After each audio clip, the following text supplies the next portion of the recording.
یہ جاننے کی کوشش کرتے ہیں. ہمارے ساتھ موجود ہیں مشیر وزیر اعظم برائے سیاسی امور رانا ثناءاللہ صاحب. رانا صاحب بہت بہت شکریہ.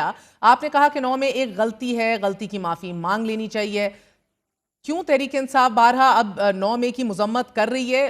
بیرسٹر گوہر نے کی, آج بیرسٹر گوہر کا کہنا تھا کہ ہم فرشتے ہیں نہیں, 9 میں ایک غلطی تھی جس کی ہم سب نے مذمت کی ہے. نہیں دیکھیں, وہ کہتے ہیں نا کہ بہت دیر کر دی مہر ماں آتے آتے. معاملہ یہ ہے کہ 9 مئی کے فوراً بعد چاہیے یہ تھا کہ پی ٹی آئی جو ہے وہ اس کی بھرپور طریقے سے اور بڑا واضح طریقے سے جو ہے وہ اس کی مذمت کرتی اور ان لوگوں کے ساتھ اظہار لا تعلقی کرتی جن لوگوں نے جو ہے وہ یہ واقعہ انسیڈنٹ یا جرم جو ہے وہ کیا تھا. لیکن پی ٹی آئی نے فوری طور پہ جو موقف اپنایا, انہوں نے کہا کہ جی پہلے تو کہا کہ یہ ٹھیک ہوا ہے, ایسا ہی ہونا چاہیے تھا, آپ کو پہلے کہا گیا تھا کہ آپ یہ کام نہ کریں, آپ کو یہ بتایا گیا تھا کہ اگر آپ نے عمران خان کو ہاتھ لگایا تو پھر یہی ہوگا. اس کے بعد پھر موقف اپنایا کہ جی یہ فالس لیگ آپریشن ہے, یہ آپ نے خود کر کے جو ہے وہ دوسروں کے اوپر ڈالا ہے. تو وہاں سے پھر بات جو ہے وہ بگڑی اور پھر یہ 2 سال لگے ہیں ان کیسز کو فائنل ہوتے.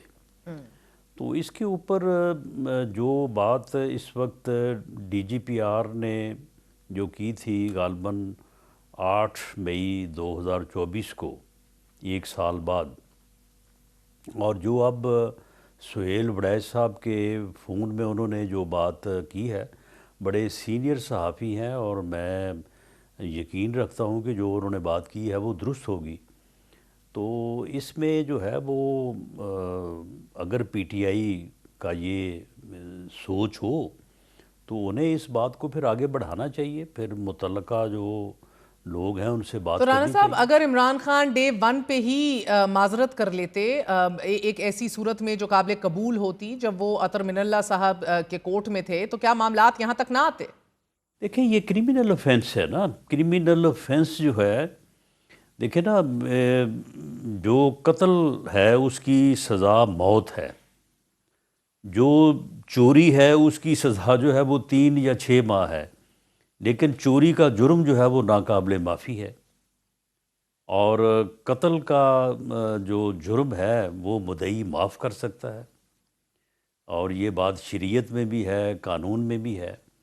معاملہ یہ ہے کہ جو کرمنل اوفینسز ہیں جن میں کوئی مدعی ہوتا ہے تو مدعی کے پاس, اور ایون اسٹیٹ ہر مقدمے میں مدعی ہوتی ہے, جی تو سر اسٹیٹ مجھے کے وضاحت پاس دے یہ دیجیے گا اختیار رانا صاحب, ہوتا اگر یہ کرمنل آفینس ہیں اور آپ بڑے اس پہ کلیئر ہیں, تو معافی کیوں منگوا رہے ہیں پھر؟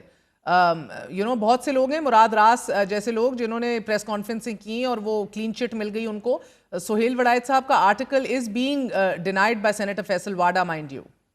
نہیں, کئیوں کو معافی ملی بھی ہے اور ان کے اوپر بھی بعض اوقات میڈیا میں آپ لوگ ہی جو ہے وہ سوال اٹھاتے ہیں.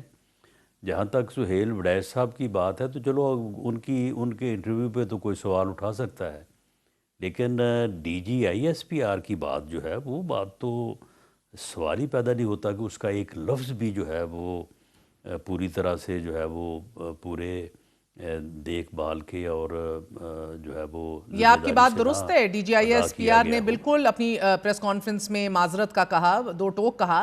سو اس معذرت کی نوعیت کیا ہوگی رانا صاحب, یہ نہیں ابھی کلیئر. بیرسٹر گوہر جب معذرت کرتے ہیں کہ ہم فرشتے نہیں, غلطی ہو گئی, یہ قابل قبول ہوگی یا پھر کوئی تحریری معذرت چاہیے عمران خان سے؟ دیکھیں یہ الفاظ کا تعین میں اور آپ تو نہیں کر سکتے.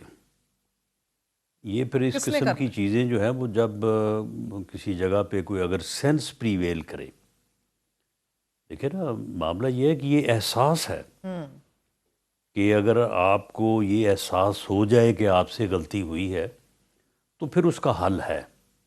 غلطی کا حل اس وقت تک نہیں ہوتا کہ جب آپ اس کے اوپر ڈٹائی سے ڈٹے رہیں. جب احساس ہو جائے تو اتنے میں جو ہے وہ بات جو ہے وہ آدھی تو ختم ہو جاتی ہے. اگر کسی نے کوئی بات آگے بڑھانی ہو تو وہ اس بارے میں تعین کر سکتا ہے. سو